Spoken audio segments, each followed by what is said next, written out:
Okay, Leo, we're meeting today in Utrecht at the offices of CP actually, but in the building of Reclassering Netherlands. Indeed. And want to talk about probation capacity building. And you did a lot of work on that topic together with Steve Pitts, but that'll be a thing we'll talk about in the second part of our interview. Wonderful. And the first part is about your biography. What brought you to the field of probation, to criminal justice, and what are the driving forces for you to still, I hope I'm allowed to say it, at the age of 75, engaged and still working on topics that are related to probation. Yep. So the first question, but maybe the answer is obvious, why did you choose the offices of Reclassering Netherlands to meet? We could have met anywhere. Yes, well, I have still emotional links with Reclassering Nederland because I used to work here for a very long time, both as operational director and as secretary general, because the office of the CEP was and is here. And well, I have also, it's easy to arrange here. People are always welcoming to organize that I can do the things I want to do here. So that's great. But I really have an emotional link with the probation service. My first job was in a house of detention in the Netherlands, and I was there uneducated social worker, which was a drawback that I was not educated, and that was while I was studying sociology and criminology. And I had a wonderful professor who was very much interested in labeling of criminals. And well, that idea attracted me a lot, and that was why I wanted to work within the house of detention. And later on, after my military service, I came to work at the research center of the Ministry of Justice, mainly in probation research. I did other things as well on preventative detention, on the penal climate in the Netherlands compared to other countries, but it was mainly probation research. But then we're already in the middle of your professional career, but before you started your professional career, I mean, you lived a life as a child or a juvenile in the Netherlands as well, and are there things where you would say that there may be some key experiences or role models in your early days that led you on that track to later on study politics and criminology and work, I mean, your whole professional life in criminal justice? No, you know, the only thing is I'm from a family of 5 children. My father was a civil servant at the municipality in The Hague, issuing passports. Okay. But well, my mother was quite unlucky because she developed a psychiatric disease which lasted very long. So she wasn't there when I was young. She came back in our family when I was 18, so going to study. And I think I kept from that I developed an interest in psychology and psychiatry. And then I started with political science. I did that for 2 years, but I thought it was too bland. I wanted to do something exciting. And exciting was a combination of sociology and criminology. And in the field of criminology, in the beginning, I learned a lot. I studied a lot of forensic psychiatry, forensic psychology. So perhaps that is a kind of link between my youth and what I decided to study. Yeah, but then that's the time where you were older than 18. Yes, again, yes, older yes, than 20 even. No. Yes, when I was 18, I started to study. Yeah, but before that, I mean, we talked before we started the interview, and you said that there was something in your personal biography related to criminal justice before you were 21, and you made an experience as an offender yourself. Yes, indeed. But that I was already a student, and at that time I was a quite leftist student, and that was in the context of the student revolts. So in 1968 we had the revolt in Paris at the Sorbonne, and in '69 we had a struggle at the universities to have more democracy at the universities. And our slogan was one man, one vote. So also the students needed to have the same votes as the administrators and the staff. And only the men at those times, right? Yes, yes. But the women were very brave in protesting. Well, and the university didn't agree with that, the administrators. So we decided to occupy the administrative center of the university, which was in the middle of Amsterdam. So also the traffic was blocked for several days because the police was there in great numbers. In the beginning we were helped by laborers from the Communist Party who constructed an air bridge to deliver us food and water. How did that work? An air bridge? Yes, well, you just from one building to the other. Okay. There was an air bridge. It was a very safe one, but that was demolished by the police, and after 3 days they decided to, remove us out of the building. And that was done in a very harsh way, I would say. So we were 300 students. We were all sent to the police station. Everything was recorded. And then 3 months later, I had to appear for the police judge. That's a court, but because of it's a relatively minor offense, it's only consists of one judge. And like other students, I made a wonderful defense. I worked several days on it and wrote a long defense explaining why I had occupied it, what I wanted to achieve with it, all very idealistic, with no relativity at all. But the disappointing thing was that the judge and the public prosecutors were not interested at all. They were not listening. They were more or less sleeping, looking outside. Of course, they had to listen to 300 of those stories, but the concept of procedural justice didn't exist at that time. And I think I was a little bit offended by that they were not even interested in hearing me. I think nowadays it's totally different. I know that from going to court cases myself. And then I was sentenced to a fine of 300 guilders. That was a lot of money for a student. But because I was at that time not an adult, that was 21 at that time, nowadays it's 18. I was not sentenced to a conditional prison sentence. Okay, but other students were older? Yes, when they were older, they were sentenced to a conditional prison sentence. And I was not included in the criminal justice directory, the register. Nevertheless, 3 times in my young career, I was reminded of the fact that I was sentenced. And the first time was when I started to work in the detention center as a researcher in the beginning, later on as a social worker. And I had informed the governor that this was my past. So he was phoned up by his bosses in the Ministry of Justice. And he could easily say, yeah, no, I know, Leo told me. And he's a good boy. So it was nice. But then I had to go after my study in the military service. It was the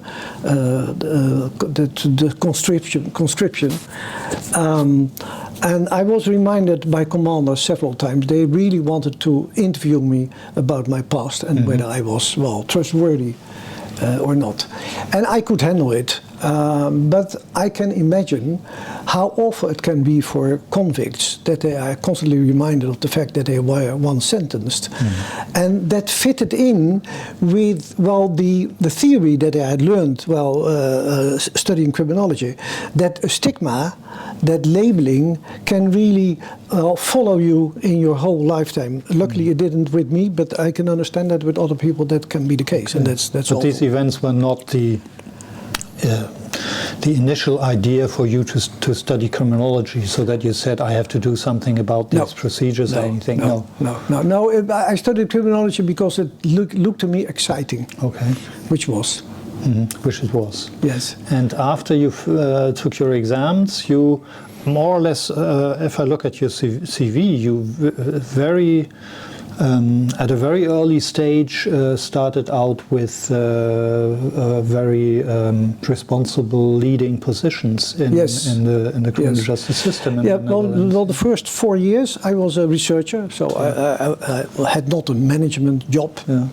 But I learned a lot how to do research. That was at the Ministry of Justice. At the Ministry of Justice. That was your first job. That was my first job, and then I became first assistant director and then director of the probation department in the Ministry of Justice. How old were you at that time? I think I was then 26. Okay, that's 26. Very young. Yeah. Yes. Yes. Okay. Yes. That's how it went. I mean, no, but I liked the job, although it was very difficult because I had to work with people who were much older than I was. They had different experiences. They were quite critical about the way I was doing the job. I think they also felt threatened. I would have more understanding for that, for their feelings nowadays when looking back. It was interesting because it was a time in which there was a lot of debate in the Netherlands about two things. One is, what is the orientation of the probation service? Is it only focused on assisting, helping the offender? Is that the primary focus? Or is the focus also on delivering good, reliable information to the judiciary and controlling the persons who have received a conditional prison sentence? And that was a very heated debate in the Netherlands, and I participated in that a lot. That was the one thing, and the second thing was that we had a very differentiated probation system, consisted from different organizations. So it was also difficult to handle, difficult for the judiciary and the police and the public prosecutor. With whom do I need to talk when I am talking about probation? What kind of agreements can we make? Because I have to deal with so many organizations. And that was the start of a big reorganization process in the Netherlands. And I was part of planning this event, and that was tiresome to do, but at the same time also very interesting to do. And by having strong discussions, you also sometimes develop very good ideas together. And I think we did that at that time. Yeah, so you started out in probation, but then you switched to the prison system as well. Yes, first I became executive director of the department in the Netherlands that deals with the mentally disturbed offenders. We have a special system, the TBS system, and there were 9 clinics at the time, some state clinics, some private clinics, where those people were held for many, many years. And I was also responsible, a special department under at the ministry. At the ministry, responsible for in which hospital are the inmates sent to. When can they come out for the first time on the trial period? Well, and that was a difficult job because I didn't want to make any mistakes. So in the beginning, I read all the files.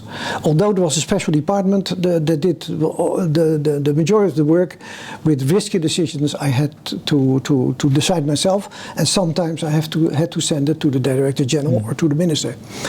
And I was lucky. I did that job for 5 years, and during my time there was not a major incident, but I think I was just lucky because I had to deal with incidents that happened before my time, but that had to be processed in the time I was director of that department.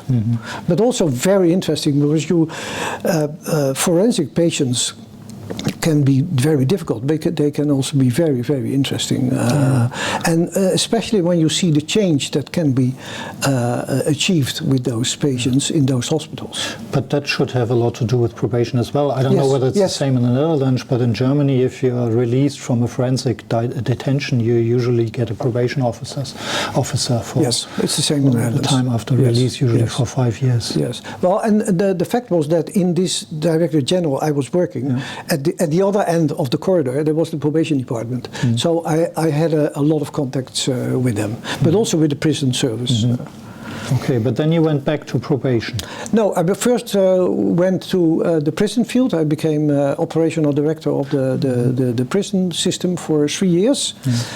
And then I went to the child care protection service, and then I became manager of Amsterdam and surroundings. And I did that for 5 years. Also so interesting. So interesting. I mean, and that's also nice. The job for the social workers is very difficult because they see the misery in families and with children, and that really gets them, you know. And the effect was that they became very sensitive in their job, and were sometimes depressive and sometimes complaining a lot, especially to the director. And I think I could handle it very well. Then after that period, after 5 years, I became director of the probation service in the area of The Hague. And the probation officers were totally different. They were not complaining because they could say to the offender, it's your responsibility. Don't complain to me. You have to change your life. But that's difficult for a social worker in the child protection service, because they see the misery of the child and they cannot leave the family.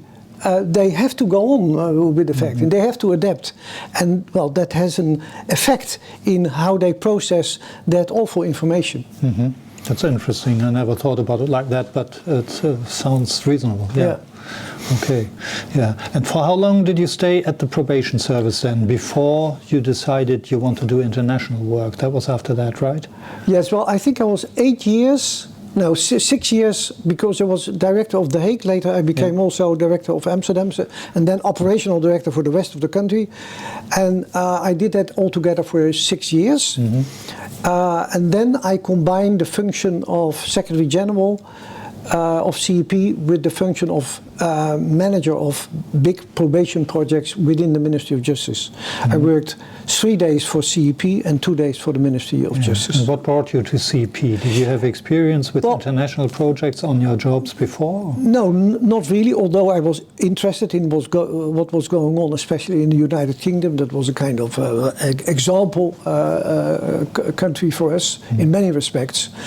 But the director of the probation service was part of the board, and that was the time that they needed a new Secretary General, and he said to me, "Is that something for you?" And I thought, well, why not? Okay. Then I was tested out on one meeting, a board meeting in Prague, and I attended 2 conferences. I think I was closely watched by people of the previous board. Is he a suitable guy? And then I applied for the job, and I became that, and I think it was a wonderful time. And that was in the middle of the 2000s or something, huh? Yes. And I did it for 8 years. And then I went to Bonaire. That's one of the Dutch Caribbean islands, and I became a liaison officer of the Ministry of Justice to those 3 Caribbean Dutch islands. And the liaison means having contacts with the Ministry of Justice on the one hand, and all the justice and administrative services, municipality services on those 3 islands. Totally different job. I didn't have any staff. I worked there on my own. And I handled so many different files, so many different topics.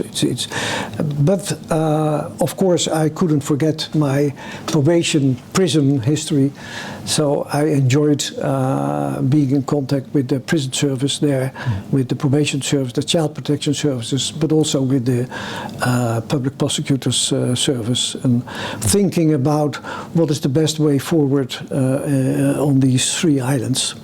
Yeah, so you stayed in the same field for around 40 years of your professional career, but with really different challenges and different fields within different fields of work within the criminal justice system. If you look back, what would you say? Well, what were the most rewarding things in your professional career? Where would you say we've achieved things that made a difference for the future, or something like that? Ooh, I think in every job there were wonderful challenges. Well, in the protection, in the child protection services, I think I contributed to becoming more outward looking and to having much more agreements with other agencies. And I think this, well, it was during my career, it was a very interesting time in the context of the whole justice system, that the idea that you are working in a chain and that you're always dependent on the information that you get, and that the other organizations who have to bring a case forward are reliant on you, and that can only function properly by informing each other and by giving each other information and making agreements. I think I came across that phenomenon, and I worked actively on it during all my all my jobs I had. And I think one of the characteristics of the Dutch, well, penal system, judicial system, is that although there are always complaints and it can always be improved, but the concept is ingrained that you need to work together and that you need to listen to each other and to see what best agreements can you make so that everybody, well, can deliver the best results. And that chain thinking is essential in the Dutch system, I think. Actually, looking from the outside, I think that's one of the first things people who are not, who don't work in the Netherlands know about your system. Maybe it's wrong, but what would come to my mind, one of the first things would be that there's a good cooperation between prison probation and the municipalities. Yes, yeah. That's true. And that's not the case in every country. No, and I played a part in that. I came across that phenomenon in all my jobs, and it's a joy to work because you meet other people and you listen to each other very carefully and see how can we come further together. I think that's interesting. But you know, also in the prison service, I worked there for 3 years, and that was at the time when I came around there. In the first weekend after I had been appointed, there was an escape from a very secure prison, and then 8 prisoners escaped. And the week after that, we had another escape. And then there was a very good governor in the south of the country, and he said, "It's our job to keep them in. I have a proposal.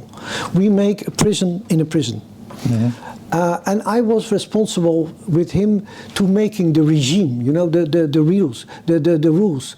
It has to be strict, but at the same time, it has to be human. And this debate is still going on because, well, the rules have been tightened because criminality has gone up, but still this debate is there. There has to be this balance.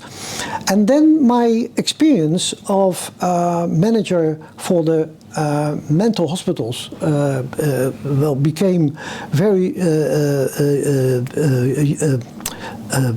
handy because in those mental hospitals the staff always have to make contact with the patients, always. And the guards of this special security prison were taught how to behave in that way in that mental hospital. So they had to listen to the inmates, and when they open the door, always to be kind, always to ask, "Have you slept well?"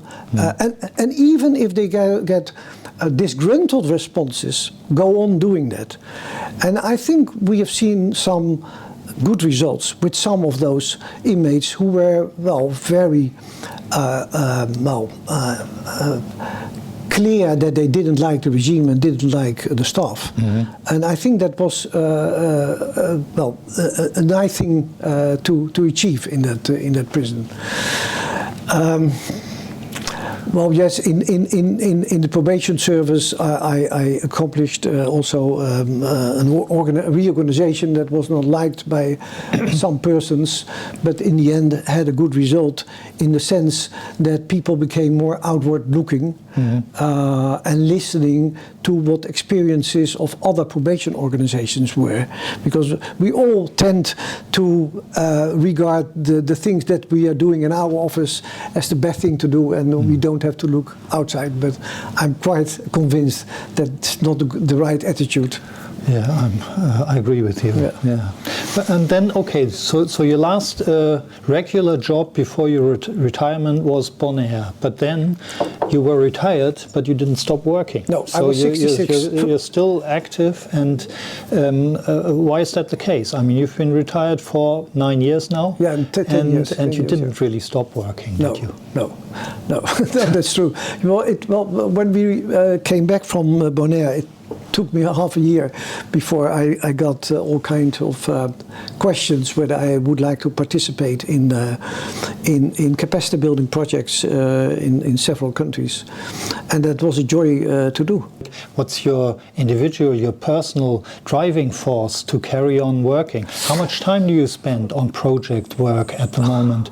Is it more or less than when you were still on the job? And what's the thing that you get from it? Why do you carry on working? I think it's contact with other people. Mm-hmm. Yeah, that's always nice. Contact with people from abroad, mm-hmm. always very nice.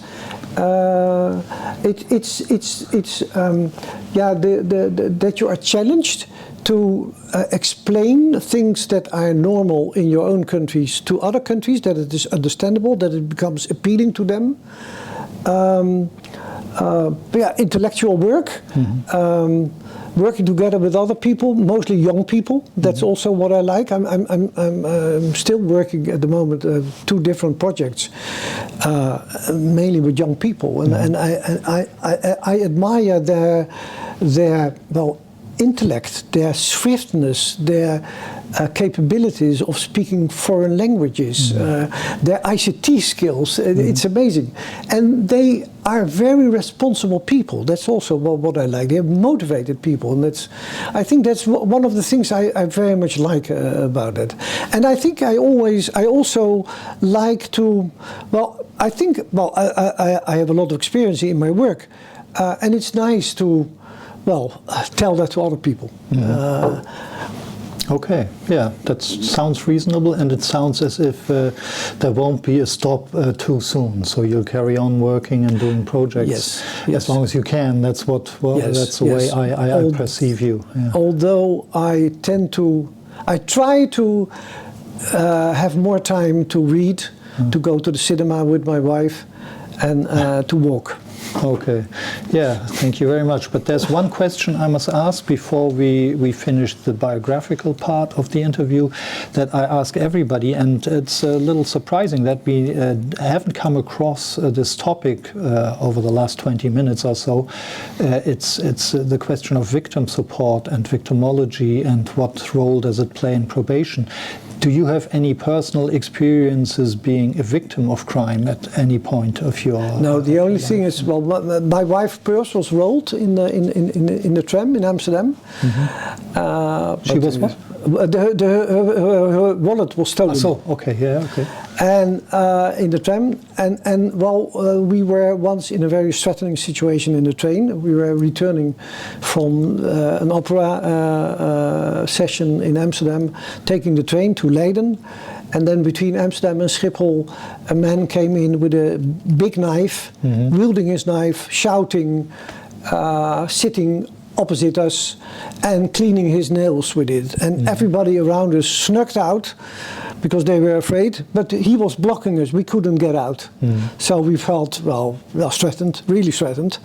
And I know my wife told me what she would do if he would attack us. She wanted to cry very loudly and shout, etc. But happily that wasn't necessary, because at Schiphol Airport he left the train. But it really shocked us. Mm-hmm. Okay, I can understand. But nothing came after it, and he wasn't arrested, and there were no. Well, perhaps he was arrested at Schiphol Airport because his behavior was so mad and really threatening to other people. So I don't know what happened. Yeah, and what would you say? What should have happened to him? Well, I think he should be apprehended and sent to a psychiatrist to diagnose what's going on with this man. I think he needed medication. Yeah. Okay. Okay. Thanks very much, Lea. Then we make a cut here and have a look whether everything's been recorded. Okay. And then we start with the second part. Okay.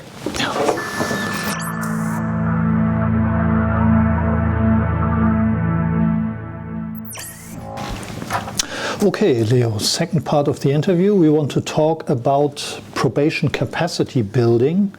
You made some research on that topic together with Steve Pitts, and you also published a research report. And Indeed. We want to talk about the contents of this report and also how the work came about and what you want to achieve by this research and report. So maybe we could start with the question, what exactly is probation capacity building? How would you define it? Yeah. It's a difficult question. We thought about it very long. But as we perceive it, it's a way of enabling countries to build up a probation organization or a probation system while using the experience of other countries who already have experience with a probation organization. It's their responsibility to build it up. They are responsible for their own system, but they can, we know from experience that advice and experience from other countries is very helpful. Mm-hmm. But still, they have to decide themselves which priorities they have in the first years and in the later years, because one of the lessons is it takes time. It takes time to build up a good probation system, and you have to decide what are you going to do first and what next. Okay, so that's capacity building. So it sounds like you developed the idea on the basis of the experience of international development projects, like funded by the European Union or similar projects, right? Yes. Okay. But the funny thing is that Steve especially had extensive experience in capacity building because he himself was resident training advisor for several years in Bulgaria, and I from CEP was sometimes involved in capacity building projects, and then after I retired, I became involved in a lot of those contexts, often with Steve, because we wanted to work together. And one of the questions we asked ourselves, when are we doing a good job? Yeah, just to explain, twinning, it's a program of the European Commission, usually for candidate countries, to achieve the acquis communautaire more or less in the different policy fields, right? Yeah. That's it. That's right. But we wanted to know, when do we do a good job? And then we looked into the literature, but there is nearly no literature about it. And then we thought, well, let's undertake a study. And we wanted to study 5 different countries. Why 5? Well, if you go to only one country, it tells only the story of one country. Now you can say 5 countries, but we have so many new members of the European Union, so what does it say? But at least, it's a quite good representation of, the whole area of Europe. It's countries that have become, who haven't received any help. Poland is one. Countries that have an established probation service, like the Latvian countries. Latvia is one. Albania is in the process, another States, one. Georgia, and what was the 4th one? Forgot now, but I'll come back later to that. Romania, that was the last one. So we wanted to study those countries, but we also wanted to speak to people who have experienced capacity building in those countries. Well, and therefore we needed some money to undertake some short travels. And I applied to the Dutch charity, and they gave us a very small but very useful fund to travel to those countries, also to have a meeting with the International Advisory Board. And after 5 years we published an extensive report, which is very long but can also be resumed in a very short way. And the good thing is that the executive summary is now also available not only in English but in German, French, Italian and Spanish. Yeah, that's very good. And you can access the paper on the CP website, for example. Yes, but also on the website of the European Union. Okay, I didn't know that. Yes. But did the European Union fund you as well? No. No, but they were very, very interested in hearing the results. Okay. But no, they don't finance such small. I mean, when you want to go for a project that costs 200,000 euros, then you're well, you might be a candidate, but not when it's only for 20,000 euros that we had. I mean, basically, you analyzed the outcome of European-funded projects. Yes, but not only European-funded projects, also projects funded by individual governments, like in the Netherlands. So the Netherlands Ministry of Foreign Affairs financed several projects, and so they were also taken into account. So, and when you got in contact with these jurisdictions and the countries you named, what did you have a closer look at? How the systems are at the moment, what they developed from, and what the cooperation was with other countries to develop the former system. What was it like? Well, you know, we try to read as much as possible, but not a lot of sources were known to us, so we got to know them by visiting those countries. But there we spoke to people who had experience in building up probation organizations. Sometimes people who already left or were retired from the probation service, but also people who are still at the very moment involved in the functioning of the probation organizations. So yeah, I mean, it's amazing how much sources we received and studied, often in their own languages, in Polish or in Albanese language, but nowadays with Google Translate you can translate it easily. So we were in every country around 3 days. They were well prepared, so we identified one person in those countries who could help us to making a schedule of the context. And all countries officially agreed on being revised or being part of this research? Well, that was not an official procedure. We just approached, a person that we knew, and then they started to build a program. And I think the cooperation we got was enormous. Also because people like to talk about their own system and how it changed or how it didn't change. So they were all very responsive. And did you also get in contact with the consultants from the other countries that they cooperated with? Yes, sometimes. You know, we always. I can remember in Albania we spoke extensively to a guy who had been a training advisor for several years. He's now retired. Or was retired at the moment that we interviewed him, but he gave very good information. So, but yes, we spoke to people who are still in the job and people who had experienced as consultants at that time. And which were the, so to speak, giving countries, the countries that presented their expertise to the countries that wanted to develop a service? Well, you know, the English have been very, very active. They have also won a lot of projects because they had a very clever policy. They invested in those countries years before the official opening of the competing procedure started by the European Commission. So they won a lot of projects, but also because they already had made contacts and they had already pictured to those countries what could be achieved in those projects. And I think they have been very successful because they have had these. They use the time before the official projects to prepare countries. What can you expect from a capacity building project? And why is probation useful in your country? What is the attractiveness of having a probation organization?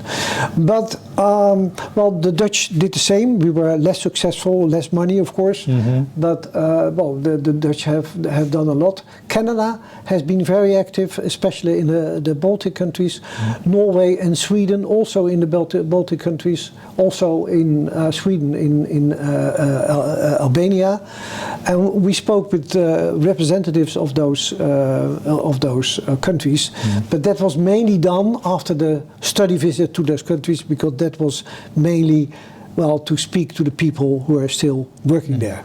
And would you say that you can see by the systems that were developed there, which country was the consulting partner? Or was it only Or was it developed according to the special needs of the respective countries that developed their new systems? That's a good question. You know, I have the feeling that every organization that is going to work in such a country needs to have the attitude that you are prioritizing what the country thinks is important. But as they learn what a probation system is, they want to know what the role is of advising the courts about possible probation sentences. So they get to know, they get interested in this topic, once they know a little bit about the system in, for instance, the United Kingdom, in the Scandinavian countries and the Netherlands. What we have also seen that some countries have developed an over-interest in electronic monitoring.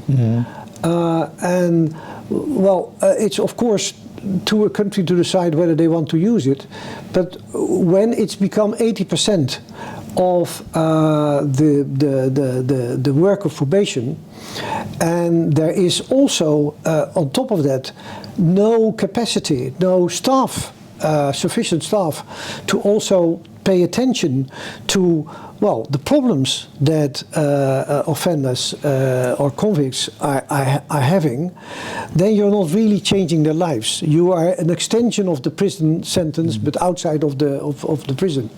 So I tend to be very critical about that. Electronic monitoring is a wonderful system. It can help you to do your job better as a probation officer, but the stress needs to be on how can we help someone to change their lives. And that is, I think, also a message that we wanted to bring across when we were talking about probation. It's a system that helps people to change their lives in order that they do not commit any more offenses. And well, when we were in those countries, we were explaining probation, we always paid attention to three elements. The first element is, what is the goal? What is the aim of probation? What do you want to achieve? The second, and in the majority of the cases, it was, can we have less prisoners? Because overcrowding prisons are awful. It costs a lot of money, and it's not effective. Or at least it's not that effective as a community sentence. And it also complies with all the international agreements. Yes, that's true. Yeah. Yes, that's true. But a lot of countries do not comply, and they don't worry. That's right. And then the second thing is, well, where we talked about what are the tasks of probation. We called it the domains of probation. Yeah. And the domains are? Well, the work before a prisoner, a convict is sentenced, so the pretrial domain, often pre-sentence reports about the suspension of conditional pretrial release. That's the first domain. The second domain is the community sanctions, like community conditional prison sentences or the community service. The third domain is the work of the probation within the prison service, together with the prison service, to prepare them for the release and advising about conditional release. And the fourth domain is the period after release. Okay, so that's where you found out, or you would say that these domains can be found in every judicial system that you analyzed. Yes. That's the four main domains. And what about the enablers? I mean, the enablers are also criteria that every jurisdiction will work on, more or less, with different priorities, I guess. Yeah? Yes, but different priorities and different matureness, of course. I mean, even when you look to the Netherlands, when you look 50 years ago, the level of organization was less perfect than it is now. So that's also a stage of development. But you have to be aware when you're building up a probation system, what are the minimum requirements? And for instance, legislation is important. You need to have persons who are convinced in a country that probation can be helpful and who are promoting it. And, well, telling the ministers of justice and telling parliament, we have to invest into probation. You have to have at least some staff to do the work, and you have to continue teaching them about new methods and new techniques. Without good relationships with the justice system and with the municipalities or the community, you cannot really work on imposing those sentences, but also on reintegration. And you have to, of course, make agreements in your own organization. How are we going to work? Because we are not only individuals who are doing our hobby, but we are representing an organization with a certain status and a certain professionalism. When I first read your report, I thought,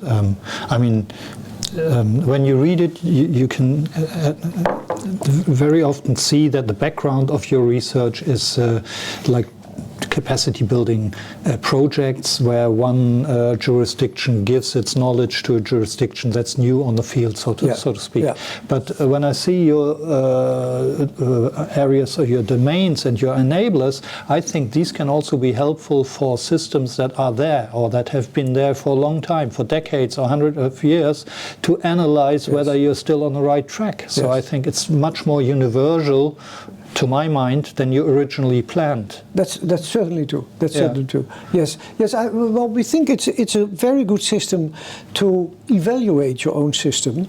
It's a very good tool to evaluate your own system, and to see where do you stand, and what can you further develop in the coming years. So it might also be a basis for a plan for the future. So it really can be.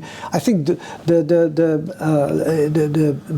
most use of it can be made in countries that are building up, but even countries that are mature can use it as an analytical tool to see where do we stand. So was that something you intended in the first place? No, but that's something that might be a result, right? Yes. What was your target group when you started your work? Well, you know, there are a lot of organizations that are, one way or the other, are involved in capacity building. For instance, the European Union, but also the Council of Europe, and individual governments who participate in those projects or who fund them themselves. So, well, yes, we wanted to make a contribution. When can you be successful in building up probation, and what are the pitfalls that can be avoided? That was our target group, but and when we spoke to the Council of Europe, we spoke with the European Commission. We will have an interview with the UNODC about capacity building across the world. We will look to an opportune moment, as the UNODC is at the moment drafting a paper about capacity building outside of Europe, so we want to combine that. But we also spoke on world congresses on prison and probation, and well, they were quite receptive to our ideas. They came to our workshops at least, and during our research, we constantly gave presentations at all kind of meetings, from the CP, for instance, but also in the framework of capacity building projects. And do you have any feedback already, if anybody or any jurisdiction has used your report, or has somehow further developed it, or whatever? Or? Yes. Well, the funny thing is, I was personally involved in a capacity building project in Suriname. That was a former Dutch colony, and I made an analysis along the model that Steve and I developed, and that worked very well. And we had a meeting with all the stakeholders from the justice field, and it was so recognizable by them, and they have at the moment made some wonderful steps. I was only there for that part, but the project went on, and I think they have done some wonderful things around probation. Yesterday I heard from a Dutch lady who was involved in capacity building project in Indonesia, that she used our model and that it was so easy to explain probation. Well, and we're also very happy with the review by names, sorry, Vivian Guerin, that he recognized that our work was a work of love, because Steve and I have worked a long time in probation and a long time on this project. And I think we enjoyed it so much because, well, probation is a wonderful topic to work in because you have meetings with other people, you meet other people, and it's a very good cause to work on it. Yes, I think we hope it is inspiring to other people, but whether it will really have an influence, a lasting influence, well, the future will tell. We don't know. At least we enjoyed it. But you're always prepared to support people who want to use your concept to develop something no matter where in the world, right? Yes. And you'd also recommend it to existing services and not only to, you know, new developments. No, certainly, no. Okay. So I'm happy to talk in Germany as well about this topic, as you know. Yes, as I know, and you also do it in German. So, yeah. Okay, so that's, thank you very much. So that's basically the contents of your capacity building report, but you also have something, it's not really an appendix, it's part of the report as well, where you give recommendations about how networking in probation should be developed in the future. There are some recommendations. Yes. Maybe you can say a few words about that as well. Well, you know, we think that in Europe the networking is very well developed, thanks to CEP and thanks to the fact that so many countries are member of CEP. So it's a very lively organization. And we have seen the positive result of working together in CEP because it's inspiring. You can compare your country yourself. You can learn from other countries. People are meeting several times. So this family of probation also brings a lot of information to each other.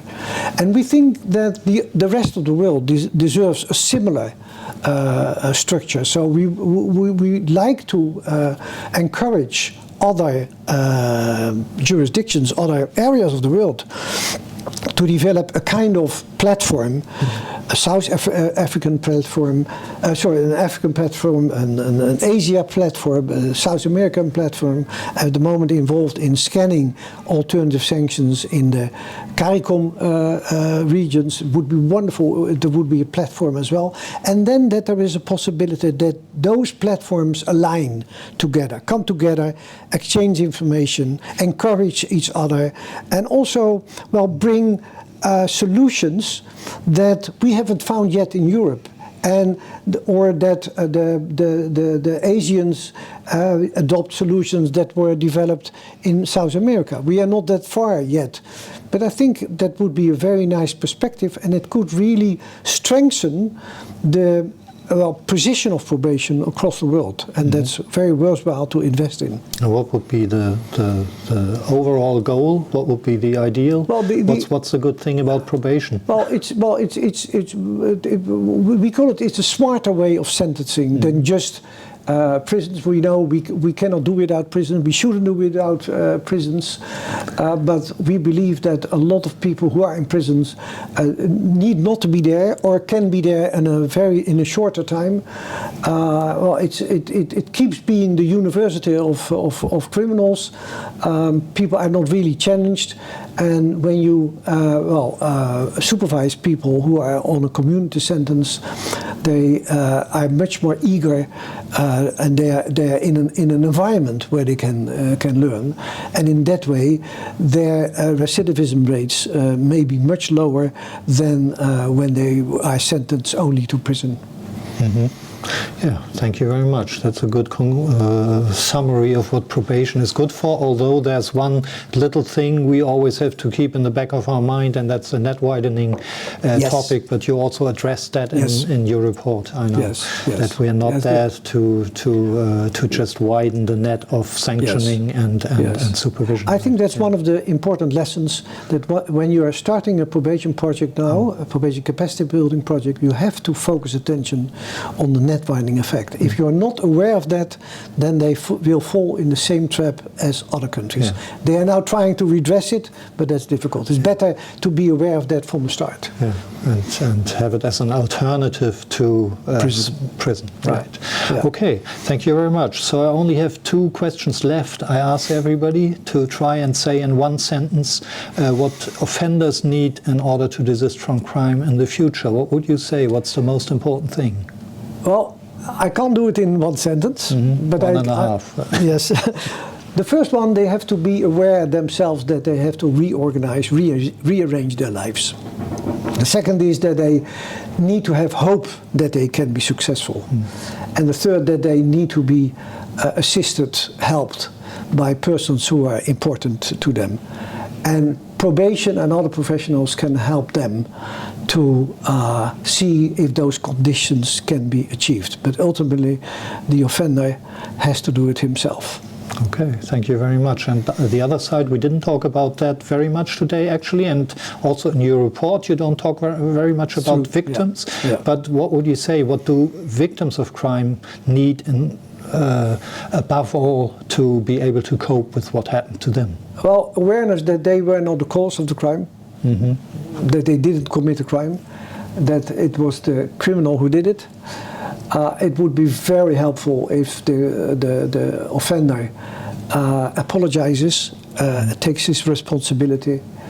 And the third is that, well, by having access to professional services, victims can process their anxiety and their concern about being victim of the crime. I think that's very important that those services are there. Okay, thank you very much, Leo, for having me here in Utrecht again. Thank you very much. It was a pleasure. Thank you. Okay.